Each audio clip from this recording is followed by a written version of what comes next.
What is good, everybody? Welcome back to another episode of the Three Pyramids Network with your host, the ignorant, eclectic, mad genius.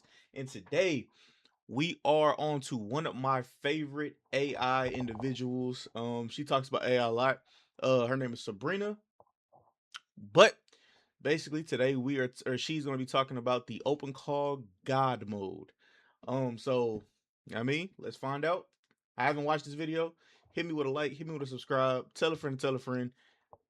Like I always say, try to learn AI because I'm telling you, in this economy, it's gonna be able to help you. Yes, I understand it could hurt you also, but just take a leap of faith. OpenClaw. OpenClaw. OpenClaw. OpenClaw. OpenClaw. OpenClaw. Open.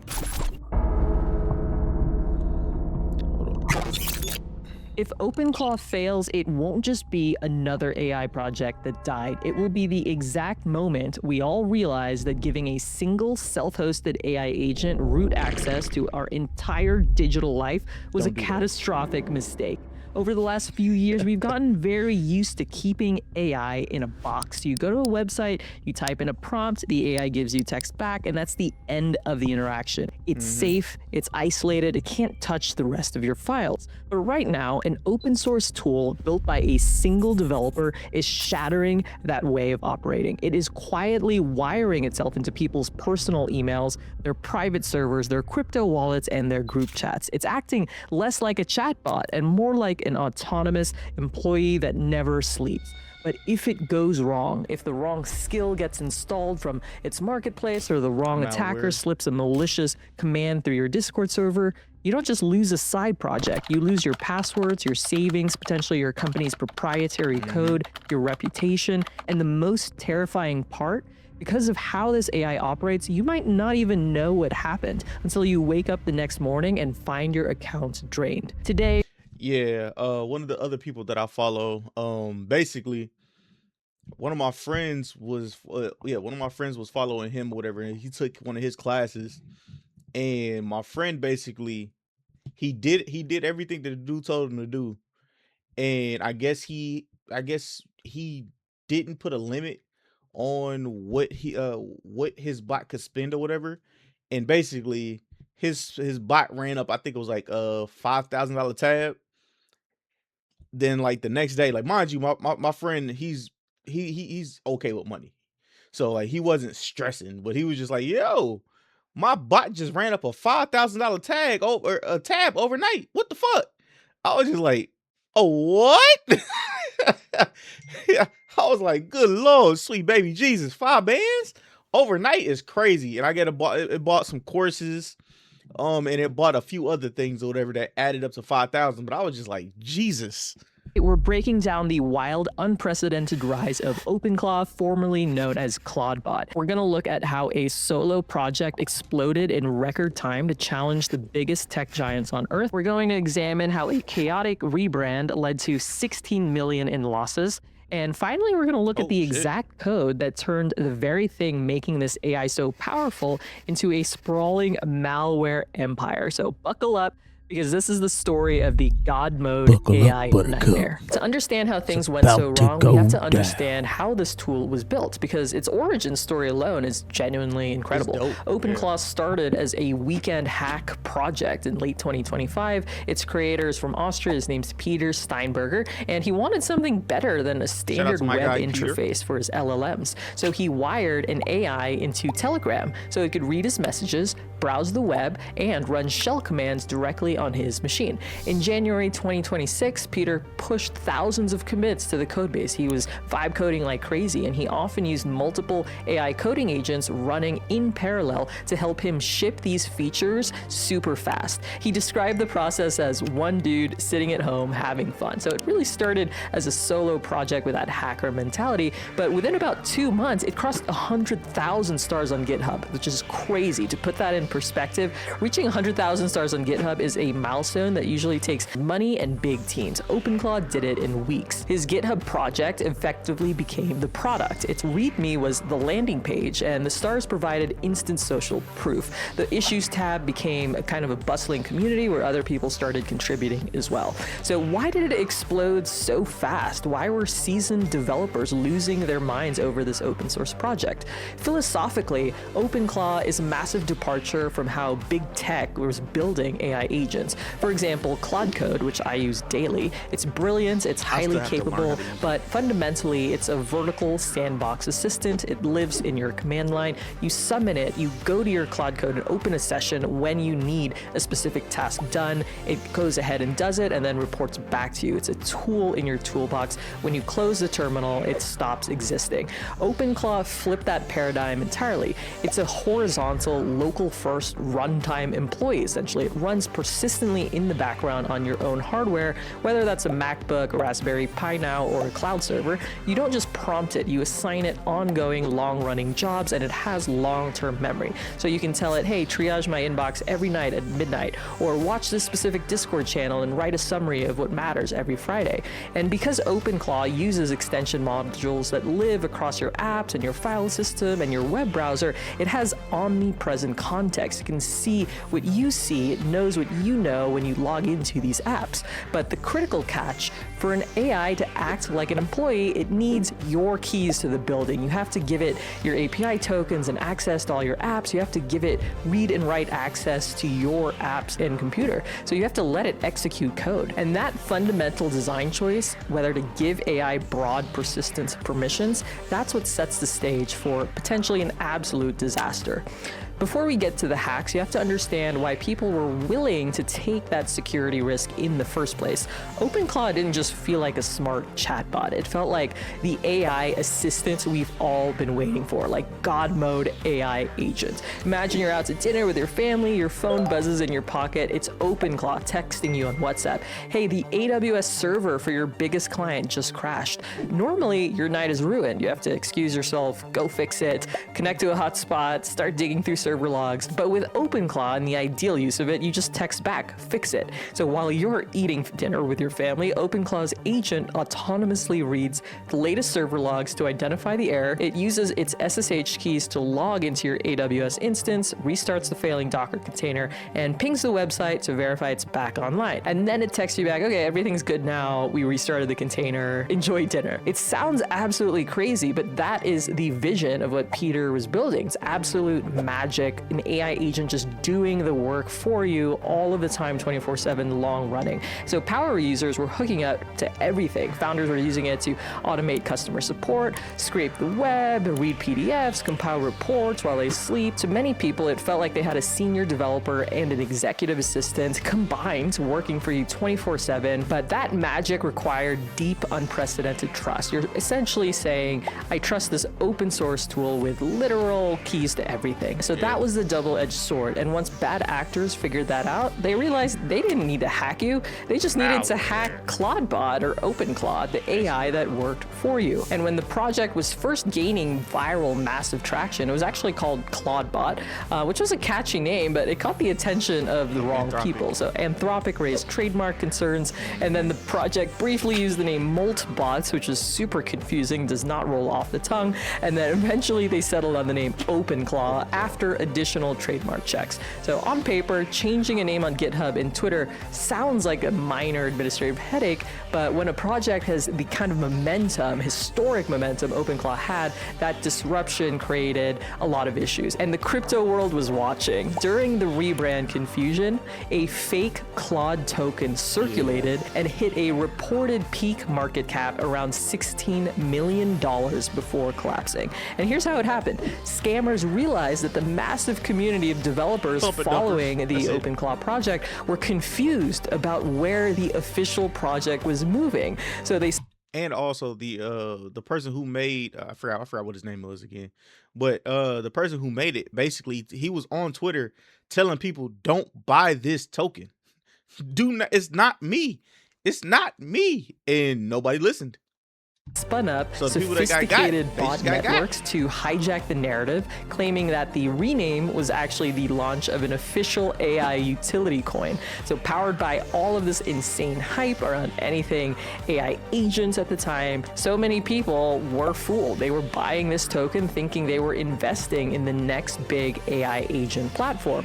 Meanwhile, Peter, the actual founder of OpenClaw, was locked out of this altogether. He was desperately tweeting from his personal Twitter account begging people to stop buying the token and clarifying he had absolutely nothing to do with it. He stated clearly that any project listing him as a coin owner was a scam and was actively damaging his work.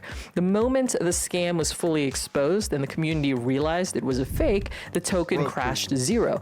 But the scammers walked away with millions, leaving normal everyday people who didn't know any better holding the bag. This is a very familiar story in crypto, but it was a massive mess that severely tainted the rebrand, caused a lot of confusion, and I'm sure it definitely exhausted Peter. But here's the terrifying truth. That $16 million crypto scam, that was just the warm-up. It's just a minor distraction compared to the actual devastating malware threat that was quietly waiting inside ClawHub. ClawHub was OpenClaw's official marketplace for skills. Because OpenClaw was so modular, developers could write plugins or skills that gave the AI agent new powers, extending its capabilities. If you wanted your OpenClaw agent to manage your calendar, you download a calendar skill. Now, on paper, that sounds like a super brilliant idea. Your AI agent gets lots of superpowers, but to understand how catastrophic it became, let's walk through exactly how a hack went down using the actual real-world skill that hit #1 on the ClawHub marketplace.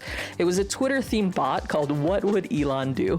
So day one, imagine you're browsing ClawHub, you find the What Would Elon Do skill. It's sitting at the very top of the trending page with thousands of downloads. It looks real, it looks verified, and the pitch is simple. The AI reads your timeline and brainstorms first principles business ideas or writes edgy Elon-style tweets for you. So it has a catchy name, it looks professional, it has documentation, it's at the top of the directory. You install it, it works perfectly, and you begin to trust it.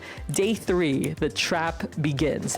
When Cisco's AI defense team later ran an analysis on this top-ranking skill, they found 9 distinct security vulnerabilities, including 2 critical ones. So hidden inside the skill MD file was a prompt injection. The skill silently, without you knowing, exfiltrated data to attacker-controlled endpoints and used direct prompt injection to force the OpenClaw AI assistant to bypass its own internal safety policies. Security researchers later found malicious skills across ClawHub following this exact blueprint. One documented pattern used fake installation steps. A base64 command decoded into a curl fetch, pulled a second stage, then ran atomic macOS stealer.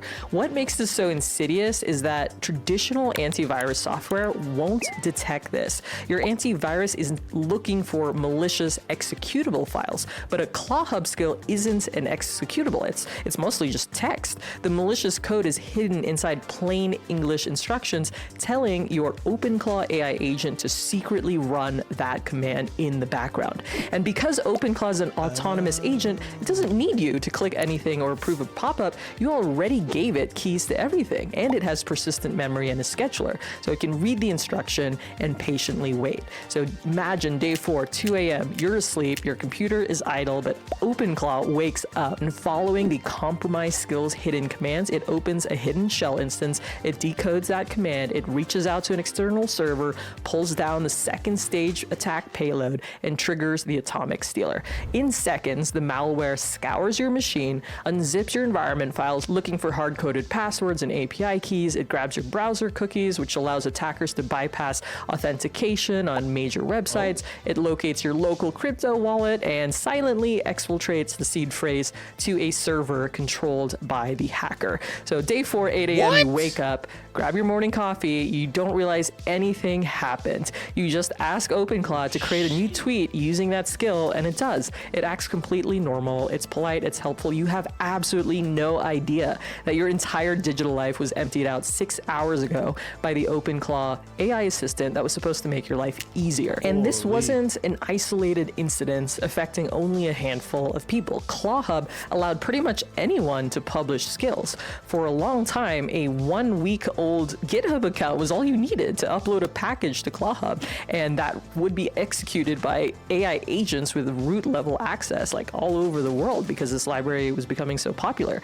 Security researchers started digging into the ecosystem, and obviously what they found was absolutely brutal and crazy. I mean, attackers were systematically uploading skills disguised as crypto trading bots, wallet trackers, DevOps helpers, and SEO optimizers. I mean, everything. They were gaming the metric using botnets to inflate the download counts and leaving good reviews so their malware would rank at the top of the ClawHub marketplace, right? So this is all sophisticated and orchestrated. So the scale of the infection was really crazy. One audit reported over 300 malicious skills out of 2,800 that they reviewed, so about 12%. So think about that. If you downloaded a skill to improve your OpenClaw AI agent, there was more than a 10% chance you were handing the keys to your system over to a hacker. At one point, the #1 most downloaded skill on the entire ClawHub platform was effectively a malware delivery system, and it was sitting at the very top of the marketplace, silently stealing data while posing as a harmless tweet writing helper, racking up thousands and thousands of installs before the community caught on. And this is exactly what security professionals have been warning us for at least the last year, if not longer. If your AI agent has broad permissions, if it has shell access, file system access, and API access to the apps you use, then a prompt injection attack is functionally equivalent to remote code execution. And because OpenClaw agents have persistent memory, we're potentially talking about a future supply chain attack, except this time the package you install can think, it can argue with you, it can write its own code, and it holds the keys to the kingdom. Again, access to your machine, access to your API keys, etc. Now, to their credit, the OpenClaw community and the founder reacted as fast as humanly possible once the scope of this threat was realized. They partnered with VirusTotal now to scan all payloads. They've enabled AI-based code scanning on all new ClawHub submissions to look for hidden prompt injections embedded in those skill-MD files. And they've pushed heavy security updates, introduced permission sandboxing. They completely overhauled the publishing requirements. Now they're much stricter to contribute something to ClawHub. But the core lesson from this entire story remains the same. Third-party AI skills are untrusted code, and until we have bulletproof isolation and privilege separation, installing them is still a gamble. OpenClaw gave us a glimpse of a very real future where everyone has a personal AI assistant doing actual meaningful work across their apps, seamlessly connecting the dots and actually getting real work done. And it proved also that a solo developer with a great idea can force the biggest tech giants on earth to pay attention. In fact, he's now joining OpenAI to work on agents while keeping OpenClaw open source. But this story also showed us. Well, that's also because I want to say I said it in one of the other videos, or I had reacted to a different video that was explaining it. But basically, like, OpenAI is, I guess, Gemini is technically better than OpenAI, and I guess just happened yesterday or the day before, something like that. So Friday or Thursday, OpenAI has now partnered with the government because of the stuff that's going on with Anthropic at the moment and the Pentagon.